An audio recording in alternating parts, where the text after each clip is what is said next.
Nous voici sur la partie organiser le retour de votre équipe pour le déconfinement. Donc dans cette vidéo, nous allons penser à une journée beauté pour votre équipe.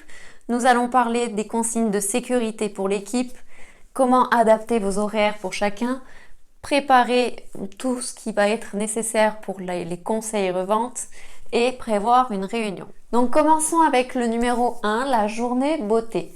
Je vous conseille d'organiser une journée beauté pour votre équipe.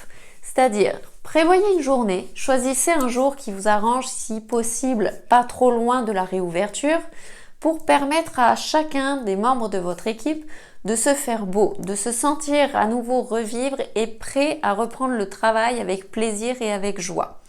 Donc pour ça, je vous propose de prendre une journée entière, vous coiffez entre vous, vous prenez le temps de refaire vos mèches, vos colorations, les coupes, tout ce que vous avez besoin de remettre à jour pour votre beauté. Si par hasard vous avez de l'esthétique, des esthéticiennes dans votre institut, profitez dans ce cas-là de vous refaire un petit soin entre vous, remettez-vous un petit peu en joie de retravailler, faites-vous beau, il faut que vous puissiez vous sentir bien. Si vous vous sentez bien, vous arriverez plus facilement à reprendre le travail après cette période qui a été difficile. Si vous n'avez pas d'esthéticienne, essayez de trouver justement une collaboratrice, quelqu'un qui travaille proche de votre salon, qui serait disponible à venir justement cette journée-là pour aider votre équipe à se maquiller ou à donner des conseils justement pour le jour de la reprise. Faites aussi refaire les ongles. Vous pouvez certainement trouver quelqu'un qui est dans l'entourage aussi au niveau du quartier ou de la ville qui pourrait être disponible pour refaire les ongles de votre équipe. Et avec ça, vous verrez que votre équipe sera motivée, vos collaborateurs auront envie de reprendre beaucoup plus facilement le travail et d'affronter la vague de clientes qui va arriver. Il va y avoir du monde, il va y avoir du travail qui va vous submerger et il va falloir rester organisé, mais surtout content d'être là. Et le fait d'être bien apprêté, d'être bien coiffé, bien maquillé, ça va vous aider justement à vous sentir bien. Donc en numéro 2, je vais vous parler des consignes de sécurité à mettre en place auprès de votre équipe. Dans la précédente vidéo, je vous ai parlé de l'hygiène en général, des consignes en général du salon qu'il va falloir penser. Mais là, vous pouvez mettre vraiment en place des mesures obligatoires au niveau de votre équipe. C'est-à-dire leur demander à ce qu'ils mettent des masques, qu'ils prévoient à avoir des masques tous pour se protéger. Pour ceux qui ont les cheveux longs, par exemple, moi je conseillerais de les attacher, de faire des chignons, des tresses, quelque chose les premiers jours pour se dégager les cheveux et reprendre le travail sans être gêné, sans avoir peur de les laisser traîner sur les clients pour le temps de reprendre l'habitude de garder des distances avec les clients et de retrouver sa gestuelle, de se sentir confortable. Après, une fois qu'elles auront repris l'habitude, ça sera plus facile pour elles de relaisser les cheveux lâchés, mais au moins les premiers jours, elles n'auront pas à penser à leurs cheveux qui tombent. Vous pourrez les laisser attachés sans avoir le risque que ça vienne se coller sur les clients pour les premiers jours. Ensuite, je vous conseille de leur demander d'avoir un tablier, blouse, quelque chose qui peut être changé au cours de la journée, d'être retiré pour pouvoir se débarrasser des potentiels microbes qui pourraient être sur chacun des coiffeurs, de se débarrasser justement du tablier si c'est jetable ou si c'est lavable au cours de la journée, d'aller justement en chercher un autre qui est propre. Parce que chaque client va peut-être avoir des cheveux qui vont tomber sur vous, va avoir éternué ou je ne sais quoi. Donc prévoyez de changer le vêtement qui est en premier contact avec les clients. Si c'est une blouse, si c'est un chemisier, quelque chose d'autre, prévoyez d'en changer au cours de la journée, de le mettre au lavage. Donc si vous n'avez pas de blouse, comme je viens de le dire, prévoyez des vêtements. Lavez les linges entre chaque client. Demandez à votre équipe de s'organiser pour nettoyer le linge qui est mis sur les clients. Lavez les peignoirs, lavez les serviettes. Vous avez peut-être d'autres linges en esthétique, on ne se pose pas la question, on nettoie systématiquement entre chaque, donc ça c'est bon. Mais en coiffure, on a tendance à laisser les peignoirs, surtout les peignoirs, sur plusieurs clients.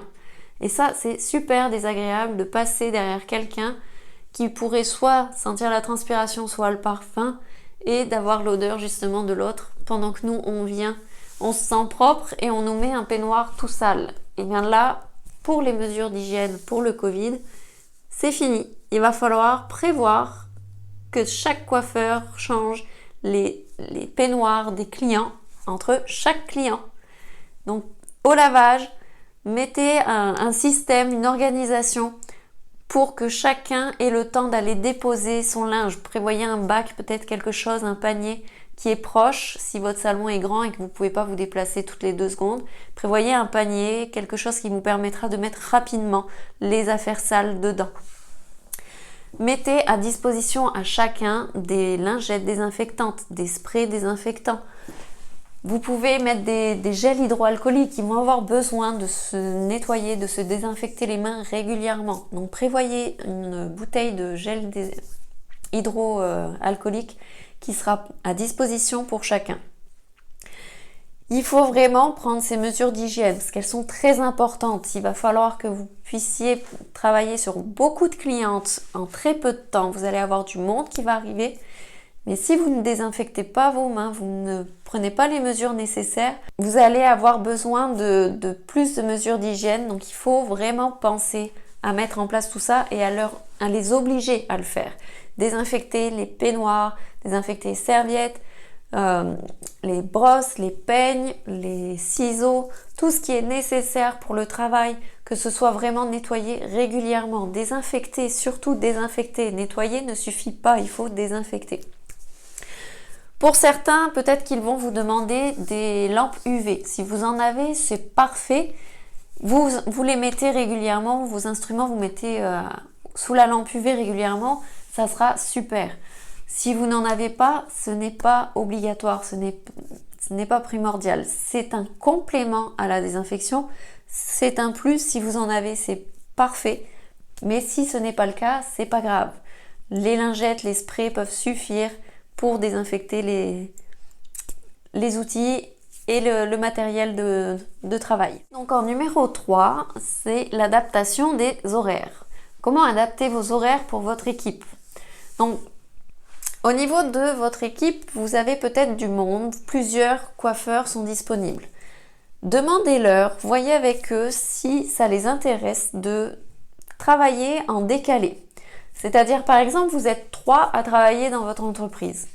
Qu'il y ait un coiffeur qui travaille le matin, un coiffeur l'après-midi et un coiffeur en soirée. Je donne des exemples, ça peut être autrement, ça dépend les horaires de chacun, combien d'heures par semaine ils sont censés travailler.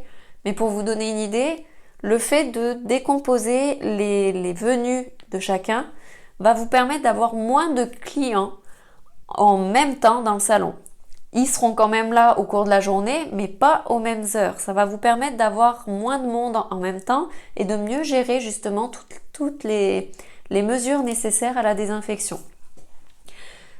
Pour les clients, ça sera aussi plus agréable parce qu'ils vont se sentir plus en sécurité. Ça sera moins la foule autour d'eux. Si des fois vous avez 2 voire 3 clients maxi en même temps dans le salon, ça sera parfait. Que si vous êtes plusieurs à travailler, vous avez chacun 2 ou 3 clients qui attendent en même temps parce que un fait les mèches, l'autre est en train de poser en couleur pendant que vous faites la coupe du troisième. Ça fait 3 clients par coiffeur et donc forcément ça va faire du monde dans le salon. Que si vous avez un coiffeur qui travaille à des heures différentes, ça sera que 3 clients à la fois et pas 6 ou 9 clients en même temps dans le salon. Donc pensez-y, essayez de trouver une solution qui pourrait vous permettre de diminuer la quantité de clients dans les mêmes créneaux horaires. Étalez vos plages horaires, changez vos horaires exceptionnellement. Vous pouvez donc aussi prévoir, comme je l'ai dit dans une autre partie, c'est de prévoir les midis. Si vous n'êtes pas ouvert habituellement, ouvrez le midi et faites un roulement justement. Ça va vous permettre de pouvoir avoir vos clients beaucoup plus facilement sur la journée et de travailler plus vos techniques parce qu'on va rentrer dans une phase où beaucoup de clients auront besoin de la technique, la coupe, la couleur, les mèches, ça peut être les permanentes, les défrisants. Ça va être vraiment les services qui seront le plus demandés, ça va être les techniques. Donc prévoyez justement tout ce qui peut être long, d'ouvrir votre plage horaire le midi pour ne pas couper justement et vous retrouver avec le matin que 3 heures pour travailler et qui n'est pas suffisant pour faire des mèches. Ça vous allongez votre journée, ça vous permet d'enchaîner pendant une période. Bien sûr, c'est des horaires temporaires. Dites-le bien à votre clientèle, c'est juste temporaire, le temps de reprendre un rythme, et une fois que chacun aura réussi à refaire son rafraîchissement de couleur, on reprendra des horaires plus logiques, plus normaux. Donc, pensez à ne pas avoir trop de monde en même temps dans votre salon. Essayez de trouver un système qui vous permet d'étaler les visites de vos clients. Numéro 4. Préparez votre équipe au conseil à la clientèle. C'est-à-dire, votre clientèle va revenir dans le salon et de quoi va-t-elle avoir besoin pour rentrer à la maison? De shampoing, de masques, de produits de coiffage. Toutes ces choses qu'elle n'a pas pu avoir pendant plusieurs semaines, elle va en avoir besoin tout de suite. Mais votre équipe, il va vraiment falloir qu'elle soit formée, qu'elle conseille agréablement et de façon adaptée. Dans l'autre vidéo, j'avais parlé du stock, de voir avec les fournisseurs quels pouvaient être les produits qui allaient être en rupture. Peut-être que certains produits seront limités à l'achat. Eh bien, anticipez, informez votre équipe et formez-les sur ça en leur expliquant que certains produits qu'ils ont l'habitude d'avoir ne seront pas disponibles pendant un certain temps. Et que dans ce cas-là, il faut prévoir quels seraient les produits de remplacement pour conseiller vos clients de façon adaptée. Donc faites une formation express pour vraiment connaître vos produits disponibles, pour connaître à 100% les produits que vous avez, pour les conseiller encore mieux à vos clientes. Ne ratez pas des ventes parce que vous n'avez pas anticipé. Si vous ne connaissez pas vos produits, vous ne donnerez pas un conseil adapté et votre clientèle va préférer continuer d'aller acheter son shampoing chez les grandes surfaces ou les pharmaciens plutôt que de prendre vos conseils, alors que vous avez besoin de justement leur vendre, de leur conseiller des produits mais qui sont adaptés à eux, adaptés au travail que vous faites en salon. Vous faites des mèches, vous faites une couleur, vous aimeriez qu'elle la conserve plus facilement, qu'elle garde un reflet qui est plus joli pour elle, mais pour ça il faut un shampoing qui soit adapté, un masque qui soit adapté. Donc c'est à vous de le conseiller et c'est à vous de lui montrer lequel serait le mieux pour elle. Mais si vous ne savez pas, si vous n'avez pas pris le temps de regarder ce que vous aviez sur vos étagères, vous allez rater des ventes. Donc faites une formation express, comment anticiper les produits qui vont justement être en rupture pour leur conseiller d'autres produits de remplacement mais qui resteront adaptés à elles. Point numéro 5, c'est les réunions. Prévoyez une ou plusieurs réunions qui vous permettra de discuter, d'échanger avec votre équipe des idées, des façons de faire, des nouveaux systèmes à mettre en place, de mettre une organisation justement en place, comment s'organiser avec toutes ces nouvelles mesures, comment prévoir et anticiper la nouvelle venue des clients, enfin le retour des clients. Et le fait d'échanger entre vous, vous verrez que vous allez avoir des points différents, des idées différentes qui vont vous permettre d'avoir un global qui sera au top. Donc prenez le temps d'une réunion et échangez entre vous, discutez, prenez la température chez chacun, le ressenti de chacun pour voir si c'est vraiment adapté et comment mieux l'adapter justement à la situation actuelle. Vous allez avec ça pouvoir aussi anticiper les craintes de chacun. Vous allez certainement avoir des collaborateurs qui vont être peut-être stressés, angoissés de devoir reprendre dans certaines conditions. Le fait de faire une réunion et de se réunir tous ensemble, vous allez vous sentir justement en équipe et vous permettre d'anticiper les craintes que certains pourraient avoir. Vous allez permettre à chacun de se sentir mieux et de se sentir sécurisé du fait que vous êtes ensemble. Donc discutez-en et retrouvez-vous pour en parler vraiment efficacement. Ces réunions vont aussi avoir un intérêt, c'est que ça va permettre à chacun de comprendre vraiment ce qui va être mis en place, mais il faut surtout qu'il soit au courant. Parce que quand les clients vont arriver, il faudra que vous soyez capable de leur dire « Tiens, on a mis telle et telle chose en place pour votre sécurité, pour les mesures d'hygiène, on fonctionne de telle façon, on fait ceci, on fait cela. » Parce qu'il n'y a pas que votre équipe qui aura des craintes, il y aura aussi vos clients. Donc si vos coiffeurs sont au courant, vos coiffeurs, vos esthéticiennes savent ce qui va se passer dans l'entreprise, ça sera beaucoup plus facile pour eux d'en parler avec les clients et surtout de rassurer la clientèle aussi. Les clients vont se sentir en sécurité et vont apprécier de venir beaucoup plus facilement chez vous. Il va falloir vous préparer Parce que certains coiffeurs qui, eux, ne seront pas préparés vont perdre leur clientèle, vont risquer de perdre la clientèle à cause de ça. Donc, préparez-vous parce que ça va faire du tri. Ça va vraiment trier au niveau des instituts de beauté. Donc, plus vous aurez anticipé, plus vous aurez préparé, plus facilement vous arriverez à conserver votre clientèle et à continuer de travailler en équipe. Donc, retenez bien l'essentiel de cette vidéo. Profitez d'une journée beauté pour remotiver votre équipe. Préparez et mettez en place, organisez les consignes de sécurité pour chacun, que tout le monde le comprenne. Adaptez vos horaires selon les demandes générales de l'équipe et anticipez les demandes de votre clientèle. Préparez votre équipe au conseil revente, faites des formations et surtout faites des réunions pour échanger, discuter et anticiper ensemble comment mettre en place toutes ces nouvelles mesures de sécurité. Donc, j'espère que cette vidéo vous a plu. Si c'est le cas, je vous invite à vous abonner, à partager, liker et vous pouvez aussi laisser un commentaire. Prenez soin de vous.